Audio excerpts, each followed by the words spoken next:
Les gars, j'espère que vous allez tous bien. Tout de suite, le débrief du match de Liga Barça-Mallorca. Donc, le Barça vient de s'imposer 1-0. Vous n'avez une victoire importante pour la course au titre. Donc, le meilleur directement à ses compositions officielles, il y avait beaucoup de changements. Flick de faire tourner et c'était normal. Avec l'enchaînement des matchs, les titulaires ils avaient besoin de se reposer. Dans ce 11, il y a beaucoup de rotations. Araujo mi font titulaire, Eric Garcia, Gavi,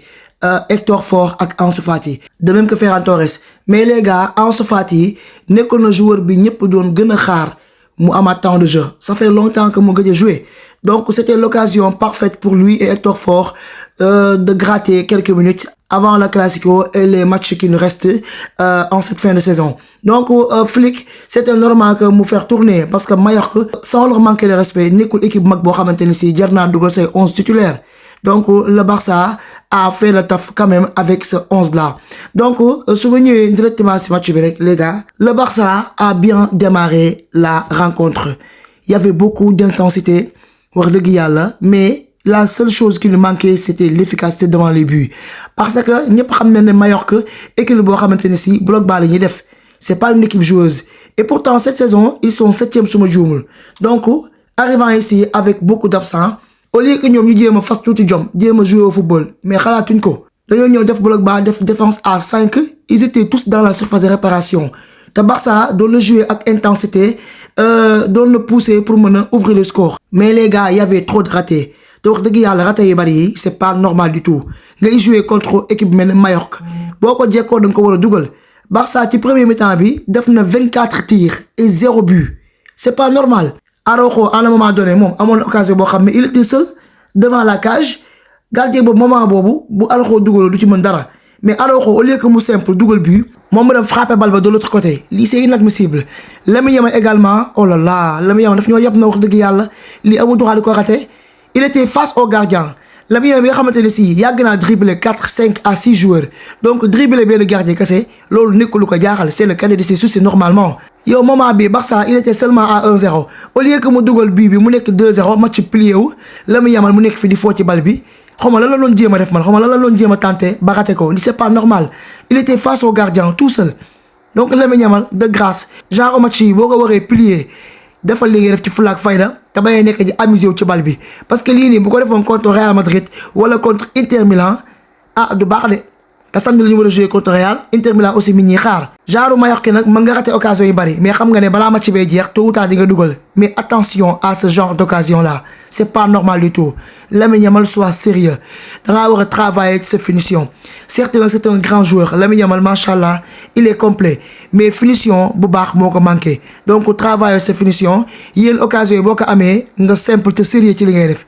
parce que tay di bu Mallorca égaliser won on aurait des regrets lolou ngay souralé motax à un moment donné bo xolé gardien Mallorca bi ay ré def ko japon li ci premier mi-temps bi la parce que tellement que Barça 24 tirs mën ta fexé ba duggal but mom sax le fait que mu génné bal def ko jaxal xama dalam Barça té la mo ndal normalement mo xamna né wona encaissé au moins plus de 3 buts mais mom franchement il a été trop bon sur le terrain tay limu sauver équipe mom bari na paradis bari la réaliser bali bari tay ji moko génné donc ce gardien là normalement limu wona encaissé ay buts wona upp 5 mais Barça tay bu dé ba gardien bi faire un grand match ça se voit que ñun ni on a été des attaquants mais pas des attaquants sur le terrain. Donc les gars, damay ñëw ci Ansu Fati. Franchement, j'ai adoré son match, j'ai kiffé. Ansu Fati, il a fait un très bon match. Certes, c'est pas un gros match ou la masterclass, mais li mu joué wax deug yalla c'est encourageant. Sa première mi-temps a été plus que bonne parce que Ansu Fati, certes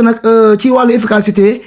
tay mom ken gisu ko ci dugulul bi il a beaucoup raté mon tamit mais wax deug yalla damay wax ci walu contenu son match a été satisfaisant parce que li ma gën neex ci match moy ses mouvements, ses combinaisons avec ses coéquipiers pour essayer de se créer des occasions, son attitude, le fait que tu dit mu jouer avec envie, avec motivation, ça se voit que Ansu Fati il veut gagner la confiance de Flick et que Flick peut compter sur lui. Donc Ansu Fati, son match a été trop bon. Et que lui, dinañ amal njariñ ci fin de saison bi ndax Flick il a besoin de faire tourner dans certains matchs parce que titulaire yi li lay permettre ñu mëna noppalu donc bu amé ko melni Ansu Fati nga xamné mu leer na né yene match yi yu ci melni ay Mallorca mën nay jouer di monter en puissance petit à petit ça fait du bien. En tout cas Ansu Fati j'ai aimé son match et que bu continuer sur cette lancée dans les prochains matchs, pourquoi pas Flick maintenant si moom confiance may ko plus de minutes pour l'instant nag on va pas s'enflammer. Il a fait un match encourageant donc dañuy xaar yi match yi li ñëw ba xam Ansu Fati est-ce que dina continuer ci même rythme bi monter en puissance wala déet parce que instant yi mënaguñoo wax ne oui Ansu Fati est de retour nañu téye rek te espérer que mu continuer sur cette même lancée parce que loolu lañ ko yàgg yéene. De même que Hector Ford les gars moom aussi j'ai kiffé son match. Hector Ford ça se voit que ne il est meilleur que Martin Gérard Martin certes dernièrement doon na góorgóorlu mais wax dëgg yàlla Hector Ford moo ko ëpp niveau sur plusieurs aspects parce que Hector Ford dans ce match-là il a montré qu'il n'a pas peur d'aller de l'avant qu'il n'a pas peur de contrôler la balle et d'apporter beaucoup offensivement c'est une différence nag mooy bu dee Gérard Martin moom défensivement mën na def ay effort di tacler di récupérer balle waaye offensivement Gérard Martin ñëpp xam na ne amul futu dem bu yoree balle bi au lieu que mu aller vers l'avant se projeter xalaatu ko day préférer def passe en retrait alors que bu dee Hector Ford il est plus audacieux d'aller vers l'avant essayer de faire quelque chose dans le dernier geste dans le dernier carré pour essayer de faire des passes décisives loolu moo tax ci match bi moom ak Ansu Fati bokk na ci joueurs yi gën a apporter offensivement et que occasion yu bari dañ cee impliqué wu lii nag ça se voit que ne contre le Real Madrid samedi inchallah Hector Ford moo war a débuter match bi nekk titulaire devant Martin parce que boo xoolee profil Hector moo nekk profil bi Flick gën a soxla ci système que basu Gérard Martin donc contre Real Madrid ak Inter Milan bu fekkente ne Hector Ford mooy nekk titulaire xam naa match yooyu dina xaw a métti si moom parce que ay grand club lañu il va souffrir mais quand même ça sera moins grave avec Hector Ford qu'avec Gérard Martin. Les gars damay ñëw si le magicien l'artiste le meilleur milieu au monde Pedri Potter moom la gars yi tuddee non Pedri il est trop fort les gars. Il a réalisé encore une fois un masterclass dans cette rencontre Pedri combien de fois la nekk homme du match ba saison bi commencé ba léegi mënuñu ko wàññi tellement qu'il est trop bon Pedri man ni muy defee contre orienté ma loolu laa mënut a comprendre man je croyais que ku mel ne Iniesta dootu am ci histoire du foot nekkate am na ku mel ne moom ku nar a ñëw nekk son héritier donc Pedri c'est le nouveau Iniesta tout simplement saa yi boo gisee muy jouer sur le terrain rek Iniesta la may fàttalil donc Pedri il est trop fort c'est le joueur le plus important du Barça donc ces courses au Ballon d'Or bi certes Rafinha c'est un candidat sérieux mais Pedri également dañ ko war a propagander ndax gis ngeen ce qu'il réalise sur le terrain c'est juste exceptionnel monstrueux am na benn geste boo xam ne man bal bi ni mu fexee ba récupérer ko ginnaaw ko bal bi ñëwaat ci kanam loolu Pedri rek moo ko mën masterclass de sa part il a fait un gros match te seetlu naa si Twitter bi yenn noonu Barça yi ñi xas Pedri naan Pedri football du wëndeelu kese arrêté li ngay def yéen xamoo leen football kon football pour yéen dugal but kese la ak ay passes décisives non Pedri jusqu'à présent 0 but 0 passe décisive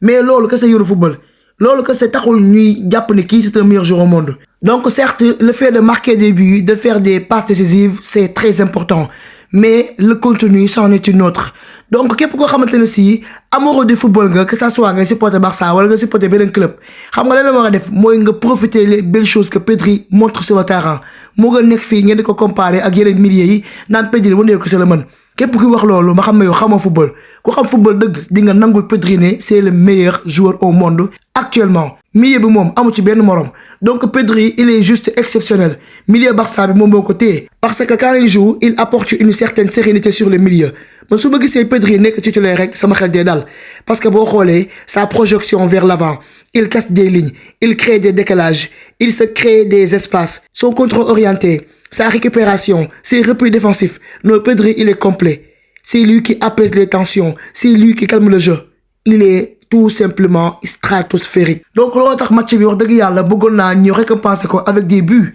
ndax li mu liggéey ci match bi yëpp normalement bu ci amoon benn passe décisive sax gars yi dugal loolu ce serait un match plus que parfait mais c'est pas grave l'essentiel en est que ce qu'il montre sur le terrain c'est juste à saluer et c'est bluffant les gars jàppale daal Barça dóor na Mallorca l'essentiel a été fait donc instant yi on est à 7 points d'avance encore une fois provisoirement entre-temps que le Real joue demain inchallah rabbi fële ci Getafe donc Real moom am na soxla am na match de équipe bu mel ne Getafe nga xam ne c'est l'équipe la plus détestable de la Liga ma l'équipe yi ma gën a bañ Getafe ci lañ bokk parce que ñoom ils font l'anti-football du ñu jouer football te duñ la bàyyi nga football donc j'espère que Real Madrid suba inchallah dina perdre ay points te jàpp leen ne Real Madrid match suba bi inchallah bu ko gañewul Barça daal di dóor Valladolid dóoraat Real Madrid classico bi jàppale ne le Barça il sera champion devant le Real Madrid ci classico bi. donc les gars maa ngi xaar seen avis dans les commentaires ngeen wax ma qui sont vos top joueurs et vos flops ngeen wax ma également naka ngeen gisee les performances de nos joueurs. C'était tout pour ce débrief. Restez connectés sur ma chaîne. Prenez tout soin de vous et à très vite.